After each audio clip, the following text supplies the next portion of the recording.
नमस्कार दोस्तों, आपका अपने YouTube चैनल में स्वागत है। आज हम आपके लिए कीड़ी नगरे की कहानी लेकर आए हैं। एक समय की बात है, किसी गांव में एक बूढ़ी माई रहती थी। उसके 2 बेटे और 2 बहुएं थी। बूढ़ी माई भगवान श्री हरि विष्णु की परम भक्त थी। दान पुण्य आदि में वो सदा लगी रहती थी, परंतु वो कभी भी किसी मंदिर, तीर्थ या सत्संग के लिए नहीं जाती थी। एक बार गांव के मंदिर में भगवत कथा का आयोजन हुआ। बूढ़ी माई के बेटे बोले, माँ, सारा दिन घर में श्री हरि का नाम जपती रहती हो, कभी मंदिर भी जाया करो। गांव के मंदिर में भगवत कथा हो रही है, सुन आया करो। बूढ़ी माई कहने लगी, आज जाऊंगी, कल जाऊंगी। ऐसे ही भगवत कथा की समाप्ति का दिन आ गया। बेटे बोले, माँ, आज तो कथा का आखिरी दिन है, सुनाओ। बूढ़ी माई बोली, हाँ बेटा, जाती हूँ।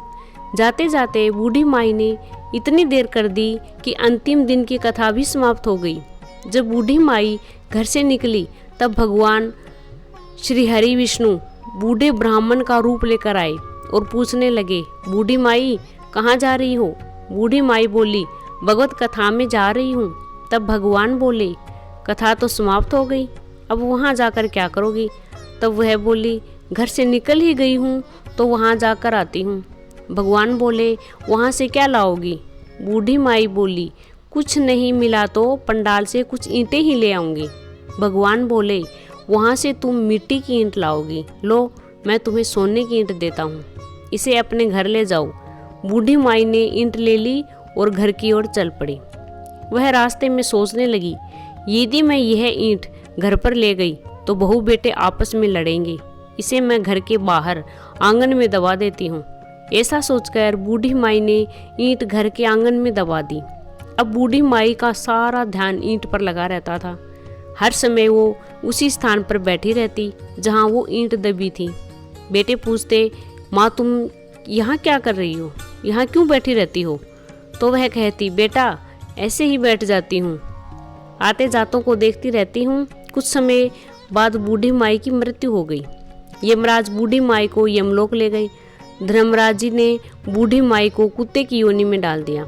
इसके बाद भी वह दबी हुई ईंट के पास जाकर बैठ जाती, जिसे देख बेटे बहू सोचते, पहले माँ यहाँ बैठती थी, हमें ही इन्हें यहाँ से भगाना चाहिए। ऐसा सोचकर एक बेटे ने उसे जोर से डंडा मारा, जिसकी चोट वो सहन नहीं कर सकी और मर गई। मरकर वो फिर धर्मराज जी के पास पहुंची। इस बार धर्मराज जी ने उसे सांप की योनि दे दी। सांप बनकर भी वो उसी दबी हुई ईंट के पास जाकर बैठ गई। बूढ़ी माई के बेटे ने सांप को देखा तो बोला, ये तो किसी को काट देगा। तो बेटे ने डंडा उठाया और उस सांप को मार दिया। एक बार फिर मरकर वो धर्मराज जी के पास पहुंच गई।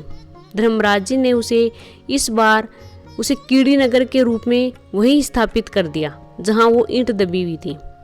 अब जब आंगन में कीड़ी नगर बस गया तो बेटे बहू बहुत परेशान हो गई, क्योंकि पूरा आंगन कीड़ियों से भर गया। दुखी होकर भगवान से वह प्रार्थना करने लगे, हे प्रभु, यह क्या माजरा है? तब भगवान श्री हरि विष्णु बूढ़े साधु भेष बनाकर आए और द्वार से आवाज लगाने लगे। बूढ़ी माई का बड़ा बेटा बाहर आया और बोला, महाराज, हम तो खुद भूखे हैं, हमारे घर में कीड़ी नगर का वास हो गया है। ना हम भोजन बना पाते हैं और ना ही सो पाते हैं, हम बहुत दुखी हैं, कोई रास्ता दिखाइए। तब साधु वेशधारी भगवान श्री हरि विष्णु बोले, मुझे खुदान ला कर दो। तब खुदान लेकर उस साधु रूपी भगवान ने उस जगह को खोदा जहाँ ईंट दबी हुई थी।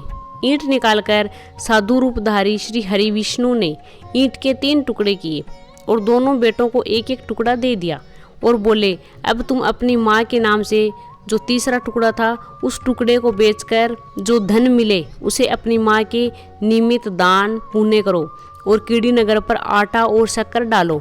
तब दोनों बेटों ने दान पुण्य किया। देखते ही देखते कीड़ी नगर वहाँ से हट गया और बूढ़ी माई को मुक्ति मिल गई। दोस्तों, कैसी लगी हमारी कीड़ी नगरी की कहानी? हमें कमेंट बॉक्स में लिखकर ज़रूर भेजिएगा और साथ ही साथ आप अपने चैनल को सब्सक्राइब करिएगा। धन्यवाद।